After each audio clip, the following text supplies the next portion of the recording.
Yeah. Um, 이렇게 오게 돼서 굉장히 기쁘게 생각합니다. 저 한국 처음 왔고요, 이번에.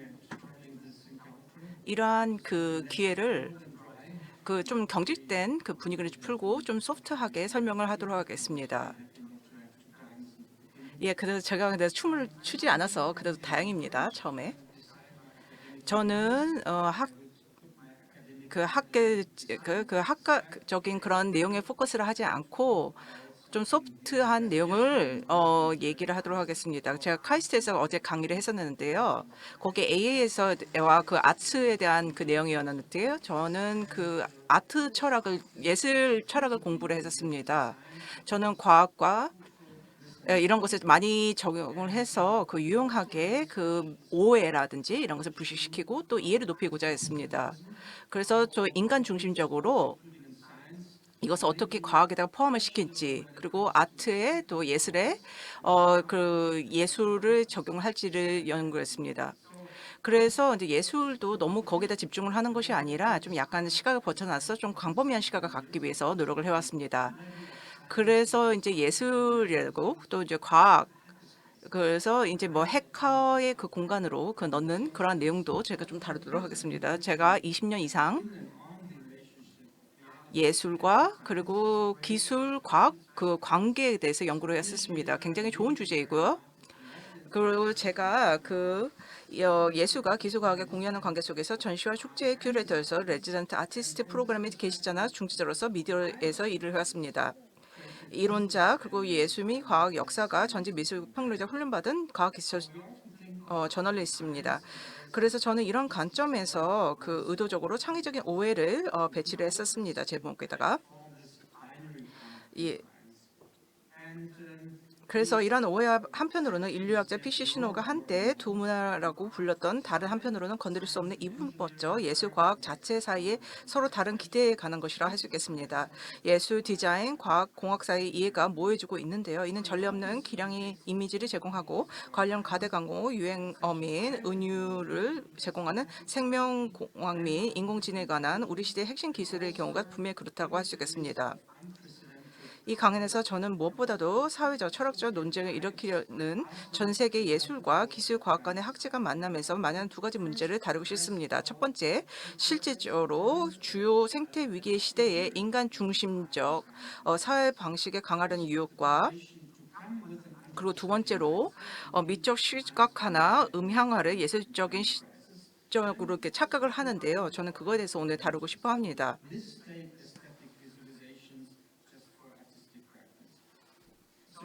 그래서 첫 번째 부분에서는 이해가 유익하고 또 심지어 필요한 부분을 설명하려고 그 여러분들이 이해할 수 있도록 제가 노력할 것입니다.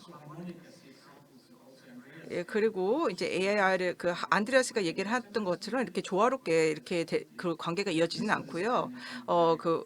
그 오해도 굉장히 많은데요. 이것을 이해하는 것도 굉장히 유용할 거라고 생각합니다. 그래서 저 비평적으로 제가 AI에 대한 그 이해를 다루고자 하고요. 이거는 이제 어떤 비인간적인 행위로 이해되고 있죠. 그래서 그거에 대해서 다룰 것이고요. 그 마이크로 퍼포미티를 다룰 것입니다. 인간 그 요소를 그 제외한 그 이해를 다루고 있는 내용인데요. 그것을 제가 오늘 보도록 하겠습니다. 첫 번째 질문이 있는데요. 이것은 이제 기술 과학적 프로세스 결과 또는 데이터의 시각화, 음향화, 심미화에 가는 것입니다. 이미지라고 하는 것은 그 잘못된 은유를 생성하는 효율적인 기계라는 것을 우리가 잘 알고 있습니다. 여기에 해부학의 두 가지 반대 장면에서 시각적인 비유는 표현된 내용과 이미지 자체의 상태 모두에 관련해서 순전히 형식적이라는 것을 아실 수가 있는데요. 이거는 17세기 작품입니다. 렘브란트의 작품인데요. 해부학에 대한 이미 그 내용이십니다. 여기 보시면은 검은 옷을 입은 사람이 해부되고 빛을 받아 그 장소를 상징적으로 죽은 시체에 상처를 내어서 지식의 장소로 바꾸는 모습을 지금 보시고 계십니다. 왼쪽에 보시면은 2005년에 심바티카 A와 그 아츠 캐틀리스가 주최한 런던의 첫 번째 바이오 미디어 예술 시스 워크숍을 소박한 아마추어 스냅샷이라고 할 수 있겠는데요. 여기 보시면은 그 흰 가운을 입은 예술가 집단이 젤 전기 영동 기술을 배우고 효소로 DNA 분자를 절단하고 있는 모습을 볼 수가 있습니다. 그래서 이러한 두 경우 우리는 일종의 해부학적인 구조를 볼 수 있습니다. 하지만 모든 것은 변합니다.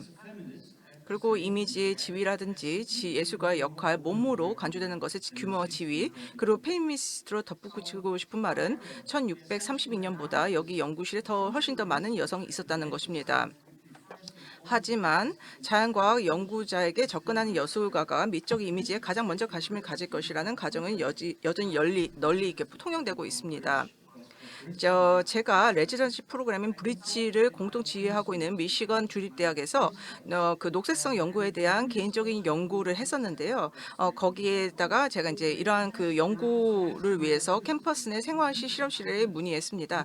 이 쉼터를 운영하는 주요 연구원은 다음과 같은 요점을 직접적으로 지적했습니다.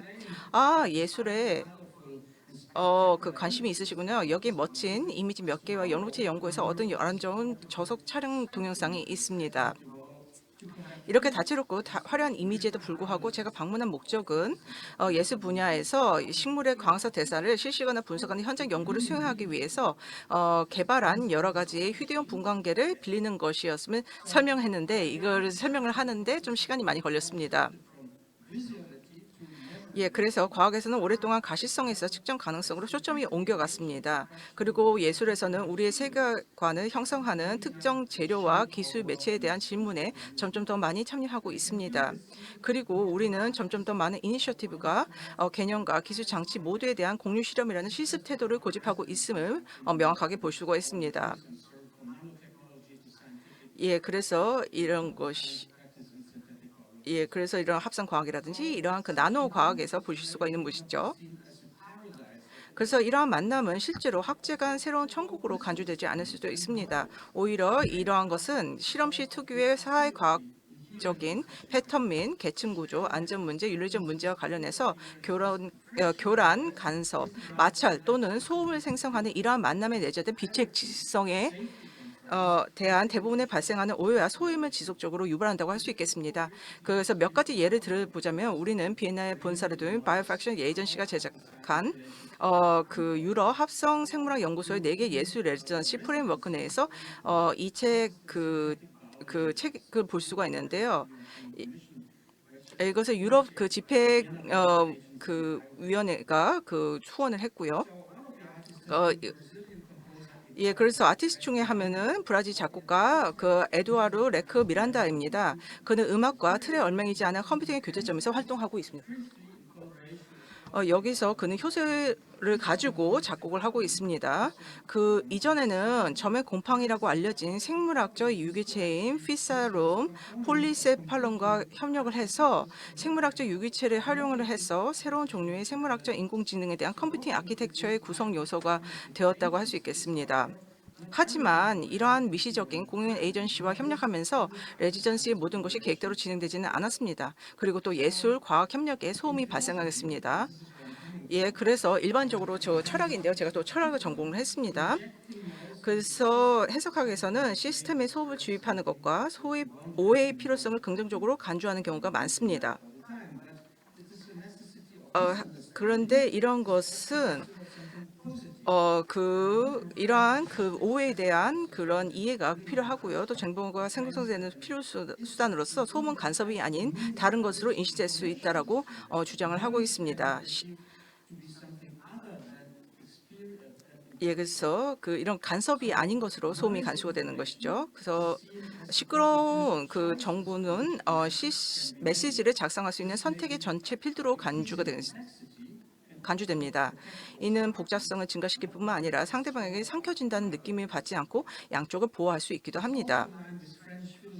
그리고 이것은 또 프랑스 철학자 미셸 쉐르가 그의 그 유명한 저서인 그 파라사이트라고 하는 기생충에서 소음을 질서를 지우고 또 다른 질서를 재구성하는 복잡성 증가의 신호로 묘사되는 사상과 맥을 같이 한다고 할 수 있겠습니다.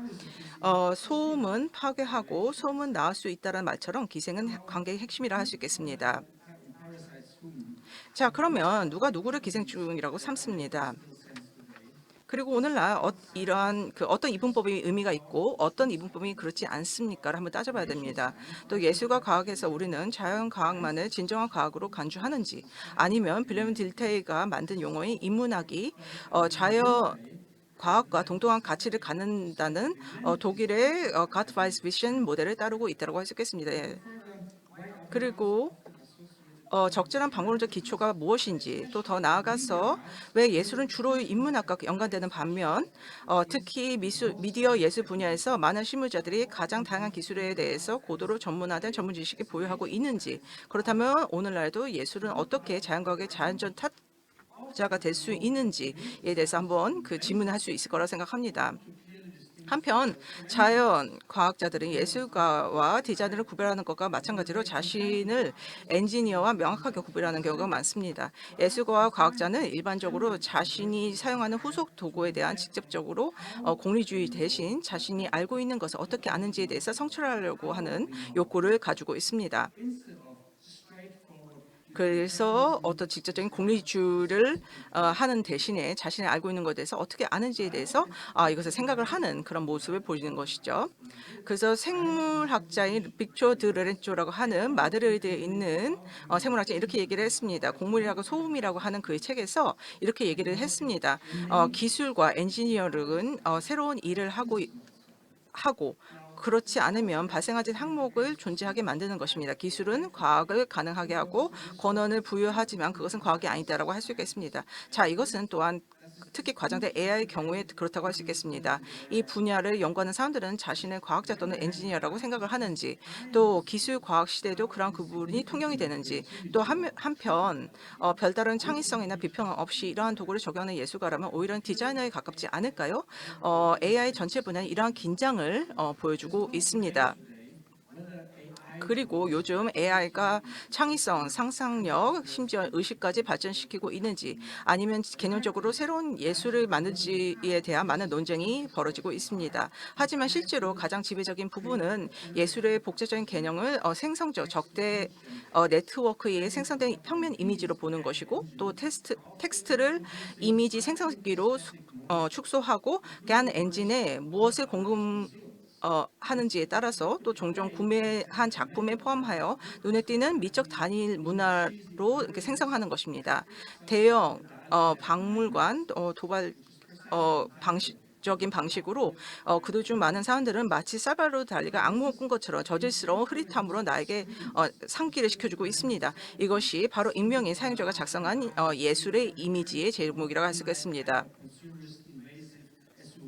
1700 1970년대 이후로 매년 화면이 점점 커지는 것을 볼 수가 있는데요. 이러한 화면의 인플레이션 적인 사용은 과잉 소비주의적 침입적 SUV 자동차와 마찬가지로 표면 수준에서 미학적 단위 문화에 기한다고 할 수가 있습니다. 일부 기관에서는 이러한 이미지를 플로리다의 달리 박물관과 같이 오래된 콘텐츠에 AI를 적용하여 새로운 관객을 유치하는 방법으로 보고 있습니다. 방문가자들은 끊임없이 진화하던 집단 드림에 참여하기 위해서 휴대폰을 통해서 자신의 꿈에 대한 설명을 입력을 할 수가 있습니다. 예, 그래서 테피스트 리는 상징적인 예술가인 살바도르 달리 이름을 따서 명명된 달레라고 하는 동음 2의 텍스트 이미지 AI 시스템을 사용하기 위한 것이라고 할 수 있겠습니다. 이러한 주장은 텍스트 이미지 생성기를 사용해서 개인의 꿈을 예술적 비전으로 전환하는 것인과 동시에 박물관 경험에 혁명을 일으키기 위해서 과학 및 기술에 대한 달리의 관점을 허용하는 것이라 할 수 있겠습니다. 그렇지만 이러한 사실적인 이미지는 한편으로는 설명적인 인간 언어가 얼마나 꿈과 무의식을 실제로 포착하는 것에 대한 질문을 제기하는 것인 한편에 AI는 이러한 언어적인 편향된 데이터 서비스 세트에 전적으로 의존하고 있다고 할 수 있겠습니다. 또 그래서 다른 한편 이 작품은 소위 누 미디어를 사용하는 예술가들이 이미지를 예술적으로 착각하고 1960년대 이후 실험적 미디어 아트의 특성을 무시하려는 유혹, 즉 미적 결과물이나 제품에 비판적으로 초점을 맞추지 않는 태행을 보여준다고 할 수 있겠습니다. 이것은 컴퓨터와 네트워크와 그리고 인프라의 사이라고 할 수 있겠습니다. 그래서 이것을 화면에서 보실 수가 있죠. 이것은 사유자 매뉴얼에 기록되지 않은 방식으로 사용된 기계의 숨겨진 메커니즘을 드러내는 것은 멀티미디어 예술이 아닌 중간 매체를 무대화하는 것이라 할 수 있겠습니다.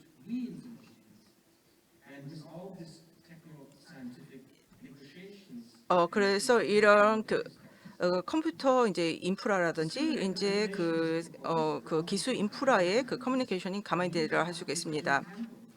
그래서 따라서 여기서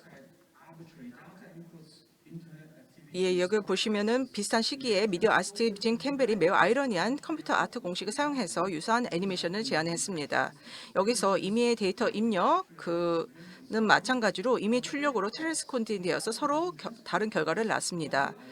그래서 이미지, 소리, 로봇 작동기 또는 발음과 같은 상호작용과 알고리즘의 블랙박스는 알고리즘이 수행하는 작업을 확실하게 수행을 해서 구조적으로 작업과 유사하지만 기계 프로세스 자체의 핵심을 다루지는 않고 있다고 할 수 있겠습니다. 편향된 블랙박스는 구성 조건과 또 구성자의 정체성을 모두 숨긴라 할 수 있겠습니다. 예, 그래서 그 유니버설 알고리즘을 그 실리콘에 있는 사람이 만든 것 같은 것이죠. 저는 이제 간략하게 AI가 최근 어떻게 의제 설정 잠재력을 이용을 해서 축제와 그 대회를 업데이트하고 또 업그레이드하는 제도화된 과대 광고를 전개하게 되었는지, 그리고 또 아마도 실존적 필요성에 따라서 항상 그 새로운 방식으로 존재 이유를 증명했는지 간략하게 얘기를 하고 싶습니다. 그 좋은 예는 오스트리아 린츠의 프리스 아츠 엘렉트로니카입니다. 저는 그 2년 전에 페스티벌 주제에 따라서 하이브리드 아트라는 새로운 주제를 창설된 카토르에서 2007년부터 심사위원으로 활동하고 있습니다.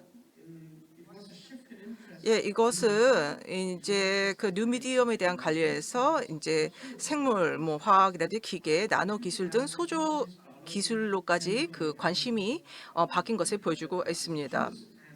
예, 그래서 이것은 이제 예술가들이 직접적으로 그들의 예술 작품 사용을 하고 있는 것이죠. 하지만 혼종이라는 용어의 원래 어학적 의미에서 비롯된 용어의 생물학적 의미에서도 혼합을 통해서 형태, 매체 집합 또는 생명체를 생성하고 있습니다. 지난 12년 동안 이 카테고리는 인터랙티브 아트, 사운드 아트, 애니메이션 아트 등 기존 장르에서는 파악할 수는 없었지만 인공생명이 인공지능을 기반으로 한 예술 작품도 포함하는 문화 형식을 환영하는 가장 주목받고 다양하게 혁신적인 포럼으로 발전하게 되었습니다. 그러나 2019년 방법과 주제로서 AI의 기계화 급수적인 성장과 관련된 사회적 노력이 증가함에 따라서 아르스 엘렉트로니카는 하이브리드 아트 카테고리의 이름을 AI 및 생활예술로 변경하기로 결정했습니다. 그러나 놀라운 점은 내용과 학문적인 방향의 기계 및 딥러닝, 로봇공학 및 보철학에서부터 유전공학, 합성 생물학과 관련된 말 그대로 살아있는 예술에 이르기까지 또는 그 환경 문제와 생물 다양성을 다루는 것에 이르기까지 동일하게 유지되었다는 것입니다. 그리고 가장 그 흥미로운 점은 크고 모든 것을 포괄하는 용어의 하이브리드 예술이라는 용어가 이제 AI 및 그 생활 예술이라는 더 좁은 개념의 하위 범주로 나열된다는 점입니다. 이것은 분명히 밀턴 림이 AI 윈터 스미스 서머스의 역사를 설명한 것의 역학과 관련이 라고 할 수가 있습니다. 1950년대에 앨런 튜링이 설립한 이 분야의 개천적인 기초에도 불구하고 림은 기계가 우리 인간이나 하는 이는 일을 할 수 있습니까라는 그 질문을 했습니다. 이 분야의 개발은 1774년에서 1980년과 그리고 1987년 그리고 93년 사이에 중단되었지만 그 이후로 계산 속도와 성능이 개선되고 특히 소위 상징적 AI가 향상되면서 기하급수적으로 성장하게 되었습니다. AI라고 하는 인간의 그 프로피션시를 제한하는 어떤 컴퓨터 역량이라고 할 수 있겠습니다.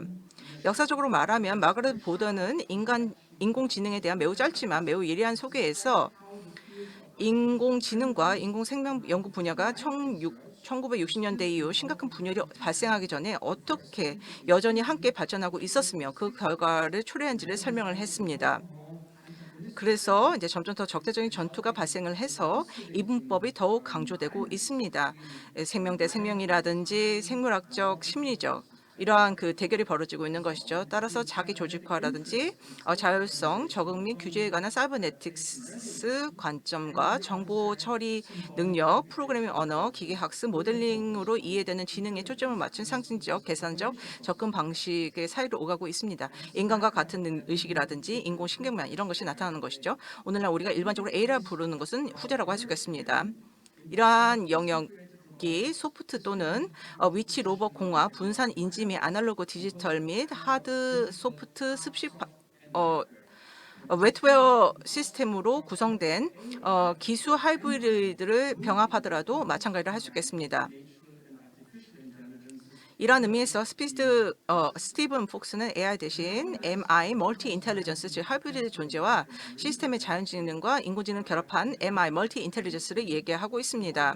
라트비아 미디어 아트 센터 릭스와 함께 2019년 리가에서 페스티벌 및 컨퍼런스를 조직을 했을 때 상징적 AI가 지배적인 버전이 될 것에 대해서 도전을 하기 위해서 저는 NAI라는 용어를 신조어로 제안하고 만들었습니다. 이는 많은 사람들이 AI에서 기대했던 미학적 양자 루프를 예술에 적용하는 것에 대한 부정을 의미합니다. 또 다른 한편으로는 인지 잠재적에 대한 인간 유기체 이외의 고유한 기술을 의미하는 자연적 인공지능을 의미합니다. 그리고 이러한 입장은 특히 다리오 프레노와 클라우디오 마티오지가 그들의 저서 Mario Inspired Artificial Intelligence Theories, Methods and Technology에서 제시를 했습니다. 그들은 2018년부터 거의 50년 동안 주류 인공지능은 인간의 인지 능력을 나타내는 컴퓨터 알고리즘을 만드는 데 초점을 맞추었으며 따라서 인간 영감의 원천적인 생물학적 기지능에서 벗어났다라고 주장을 했습니다. 그리고 또 연구를 효율적인 신호 처리, 최적의 제어, 데이터 마이닝에 집중을 했습니다. 그리고 그들은 오늘날 AI가 물리적 구현이나 행동 자율성과 같은 생물학적 지능의 기본적인 기능을 무시한다고 불평을 하면서 그리고 NAI는 어느 정도 해당되는 생체 영감 AI 7개 분야를 대열했습니다. 이러한 AI 그래서 이제 그 예술가들이 이제 NIA에 대한 그 일반적인 관점에서 벗어나서 어떻게 그들의 예술 작품을 만드는지를 보도록 하겠습니다. 플레이라고 하는 것은 수행 설치물인데요. 스펙트라 패트릭이 만든 이거는 플랜트 지능을 플레이하고 있습니다. 플레이라고 하는 것은 오이 식물과 AI 로봇 사이의 비인간적으로 느린 플레이를 다루고 있는 작품입니다. 끊임없이 이 덩굴 손에 뻗는 식물은 신경망의 학습 과정에 개입하기 시작하는 것을 보여주고 있고요.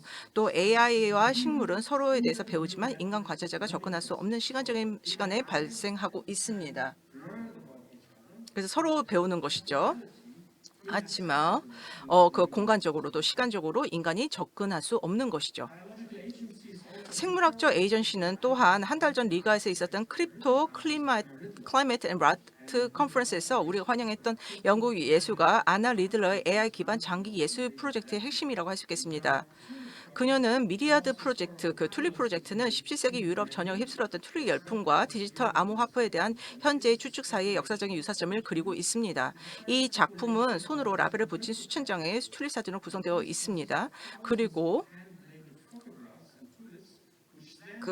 이것을 AI를 사용하는 데이터 세트로 사용을 합니다. 하지만 여기서는 일반적으로 알고리즘 프로세스에 의해서 숨겨진 강화되는 기술, 노동 및 시간을 가리키는 데이터 세트를 수동적으로 작성하고 있습니다. 그래서 리드러는 그 수백 개의 튤립을 직접 사고 옮기고 제거하고 사진을 찍고 그녀의 매우 개인적인 기준에 따라서 라벨을 붙였습니다. 그래서 디지털 시대에 우리는 정보가 물리적으로 또 화면에서 본 일이 현실 세계에서 시작될 수 있다는 사실을 종종 막강하고 있습니다.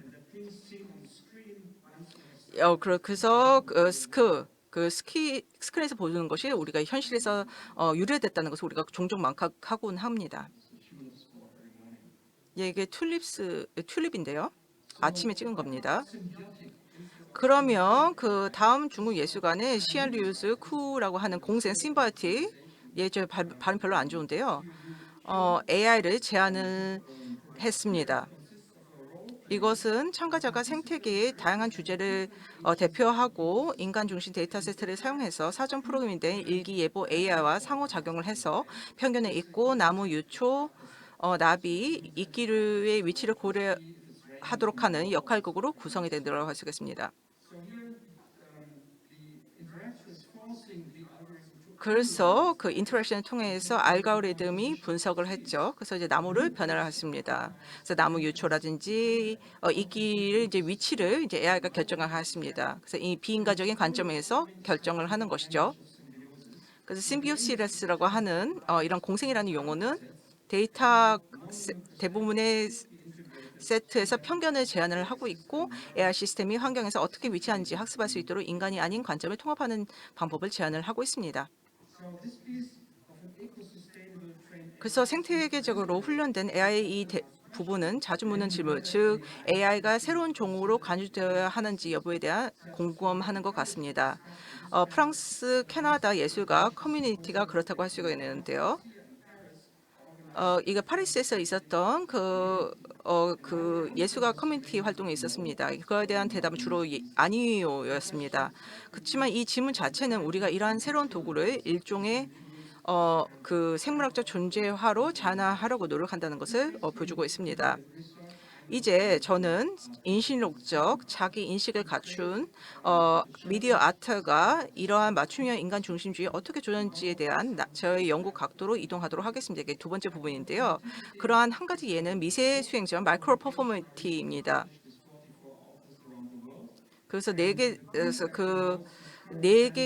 44개 오피스를 가지고 있는 얀 마르치의 그 퍼포먼스 아티스트 작품을 소개를 하고 있습니다. 그래서 여기 보시면은 그래서 인간의 척도를 지배적인 기준면을 불안정하게 만들고 그 대신에 메소시픽 인체를 넘어서 비가시성과 관련된 생물학적, 기술학적 미식 관점을 강조하는 이론과 예술적인 실천의 현실 추세를 보여주고 있습니다. 그래서 이제 미시적인 것에서부터 거시적인 것의 불가할성까지 이런 것을 다루고 있습니다.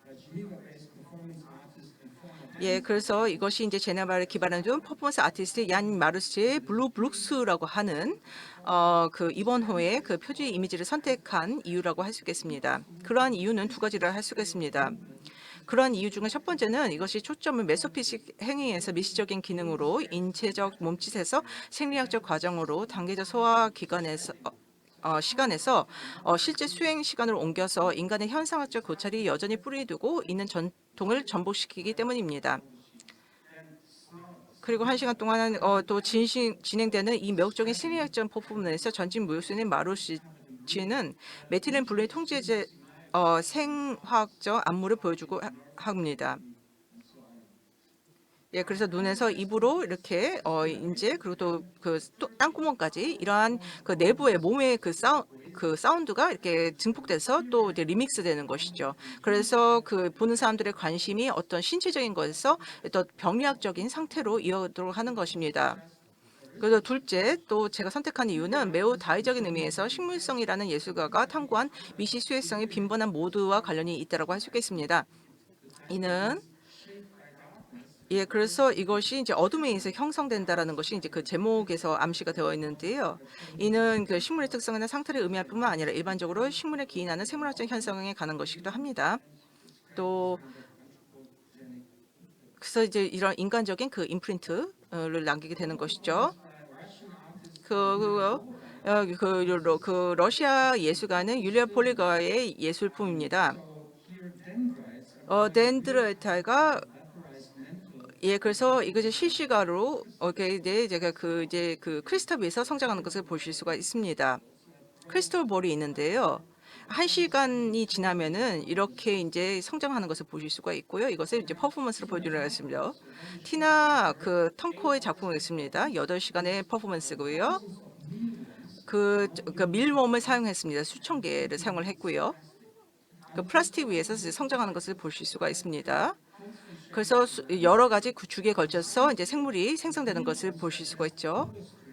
포도스트림과 같은 밀웜이 실질적으로 성장하는 것을 보실 수가 있습니다.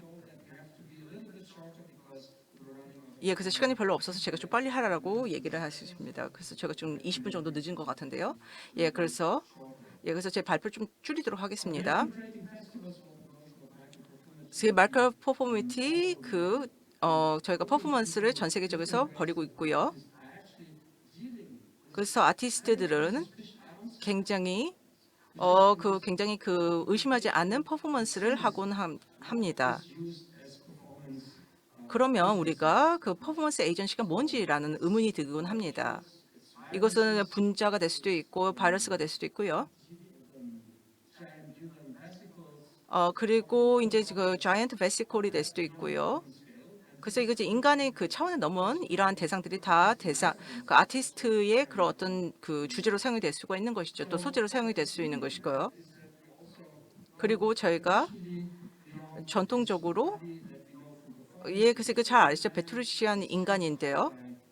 레오나르도 다빈치 작품입니다. 이거 인간의 해부학적인 모습을 잘 보여주고 있는데요. 그 예술적인 주체 그리고 인식적인 그러한 모습을 잘 보여주고 있습니다. 예, 그래서 그 이제 인체라고 하는 것은 이제 뭐 실체가 될 수도 있고요, 신체가 될 수도 있습니다. 또 인간 몸이 될 수도 있습니다. 그래서 이거 그 레오나르도 다빈치 이 작품에서의 그 인체의 어떤 비율을 넘어서 그래서 우리 뭐 다른 그 분야에서 사용하는 이런 그 비율을 좀 깨보도록 하겠습니다. 그래서 이러한 그 인간 중심적인 그 표현이 그래서 인간적인 그 이제 평가를 받게 되는 것이죠. 네, 그리고 다른 그 로직과 이런 것이 또 가미되곤 합니다. 예, 그래서 제가 이제 좀 몇 가지 이제 보주라고 할 수가 있습니다. 그건 프랑스 예술이고요. 이것도 이제 멕시코 이제 아티스트의 작품을 할 수가 있습니다. 이것은 이제 플란타스 노마다스라고 하는 작품이고 이게 이제 그 길버트 에스파자라고 하는 작품이라고 할 수 있겠습니다. 여기서 보시면은 분상형 생태계를 보여주고 인식이 되는 박테리아를 포함하는 그러한 모습을 보여주고 있습니다. 이것은 이제 그 로봇 동작에 의해선 에너지를 생산하기 위한 미생물, 연료 전지의 박테리아를 포함하는 분산 생태계로 이렇게 생각되게 만들고 있습니다. 예, 그리고 그 플란타스 아우토센테시카라는 라는 것은 폐수에서 DIY 미생물 연료 전지를 추출하는 에너지를 사용해서 시설 내 수생식물과 사이노박테리아가 광합성을 수행하는 데 필요한 빛을 생성을 하고 있습니다. 이것은 이제 생물 기관을 가지는 것이 아니라 분포되는 것을 가지고 있고 가스트로 로봇과 생물 음악 합성자의 혼합체로 작동하는 것이라 할 수가 있습니다. 그래서 여기서 보시면은 그 자기의 이제 그 피부 이제 세포를 이제 프로토스로 이제 변환하는 것이죠. 이것을 이제 예술 작품으로 하는 것입니다. 그리고 또 그 벤 알이라고 하는 호주 예술가의 작품도 그 예라고 할 수 있겠습니다. 이것은 이제 셀 F라고 하는 작품인데요. 여기서 보시면 록스타가 페트로 접시에 있는 모습을 보여주고 있습니다. 여기 보시면 사후 인간의 사우피스 라는 작품이라고 할 수 있겠는데요. 여기서 실험실에서 배양된 스파이킹하는 생물 뉴런이 사운드를 발생하고 전기기기에 연결되어서 일종의 신경 신서사이저 역할을 하려고 할 수 있습니다. 예, 그래서 이제 그 실험실에서 인터랙션을 이렇게 예술 작품에서 담은 것이고요. 이것을 이제 퍼포먼스라 그 퍼포머빌리티로 잡은 것이라 할 수 있겠습니다. 여기서 결과만 집중하지 않고 이렇게 퍼포머빌리티에 집중하는 모습을 보실 수가 있습니다. 그리고 여기 굉장히 훌륭한 그 퍼포먼들이 있고 제가 만난 분들입니다.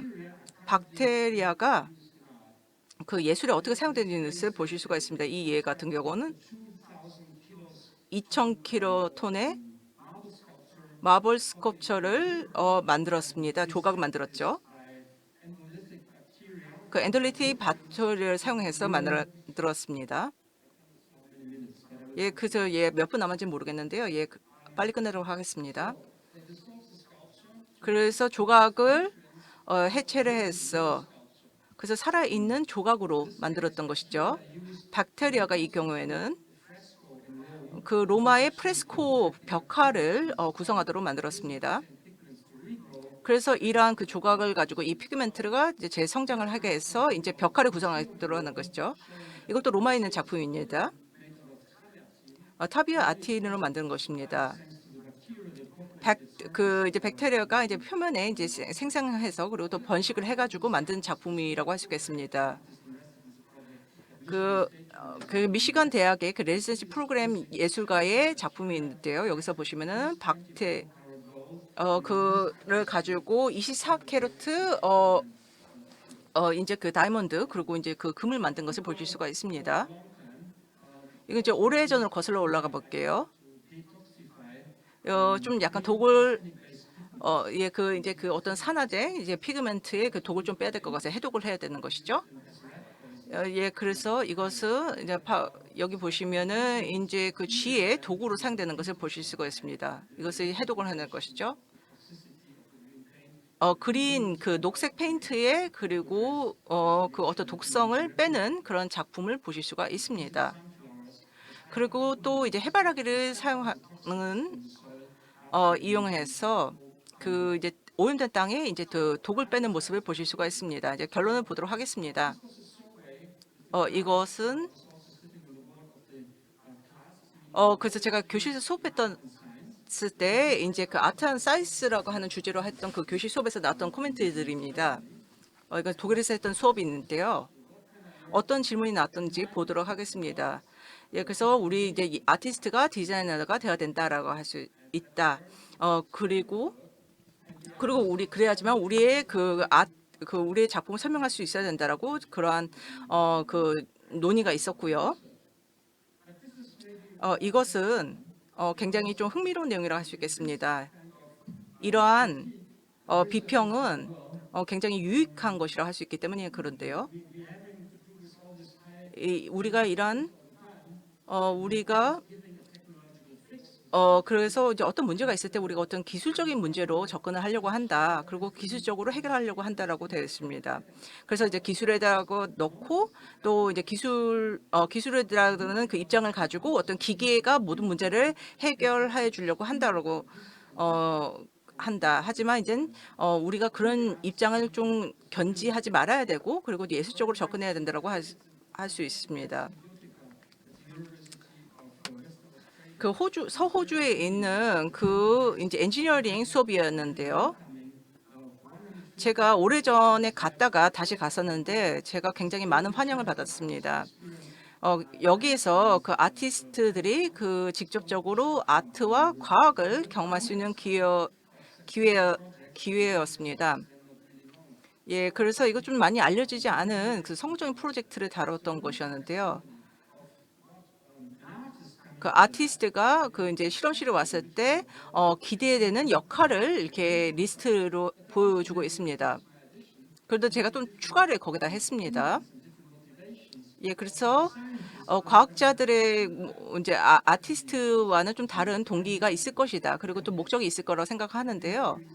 근데 그 양측에는 이러한 그 이유가 있겠죠. 그 실험실에 있는 이유가. 근데 저는 이러한 역할이 기대된다라고 생각을 합니다. 이제 결론을 짓도록 하겠습니다. 굉장히 놀라운 그 역사적인 라즈라 모홀리 낙이라고 하는 사람이 어떤 사람인데요. 1947년에 말씀을 했던 것이고요. 이 사람 같은 경우는 이제 그 그림을 그리는 사람이었고 또 사진을 찍는 사람이었습니다. 그 예술가의 그 연구 작품이 체계적이지만 그리고 과학자만큼이나 체계적이지만 이들은 어떤 전생을 다루고 있다. 그리고 그래서 어떤 세부적인 내용을 다루는 것이 아니라 관계 차원에서 인생 전체를 다루고 있다. 사실상 오늘날 예술가 아티스트들 같은 경우는 그 과학자보다 더 일관성이 있다. 왜냐하면 그들의 작품은 전체적으로 봐야 되기 때문이다라고 얘기를 하고 있습니다. 하지만 이론적인 과학자들 같은 경우는 전체적인 비전을 갖는 경우가 별로 없다라고 얘기를 했습니다. 그래서 예술가와 그리고 과학자의 차이라고 한다면은 그들의 어떤 그 실제화라든지 이해도의 차이가 있다라고 얘기를 했습니다. 그래서 여러분들이 하신 데 있어서 제가 많은 도움이 됐으면 합니다. 예, 발표 진짜 감사드립니다. 그러면 Q&A로 진행하도록 하겠습니다.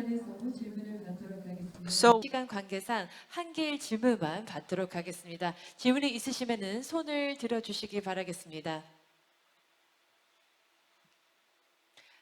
네, 마이크 전달 부탁드리겠습니다. For giving us impressive lecture. 강의 굉장히 감사합니다. 굉장히 인상적이었고요. 저는 가상적인 이미지를 빔을 이용해서 만들었습니다. 마이크로소프트의 빔을 이용해서 그 가상 이미지를 만들어냈는데요. 예, 그래서 굉장히 낭만적이다라는 평도 받았습니다. 예, 굉장히 좋아했고요. 그래서 AI와 BLIB의 그 경계가 모호해질 거라고 생각하십니까? 제 생각에는 AI를 너무 과대평가하는 것 같습니다. 우리 스스로 만든 것이라고 생각하죠. 이것은 1950년부터 이제 그 과학의 기초를 두고 AI가 만들어졌고요. 제 생각에는 AI가 우리에게 너무 좀 힘을 갖는다라고 생각을 합니다. AI로 이미지를 만드는 것은 예, 굉장히 유용하죠. 굉장히 유용한 도구이고요. 그렇기 때문에 그 사회적으로 그 AI를 사용하고 싶은 마음이 많이 들겠지만 저는 아티스트로서 아트 큐레이터로서 너무 AI에 의존하는 것은 좋지 않다고 생각합니다. 제가 제대로 답변을 했는지 모르겠습니다.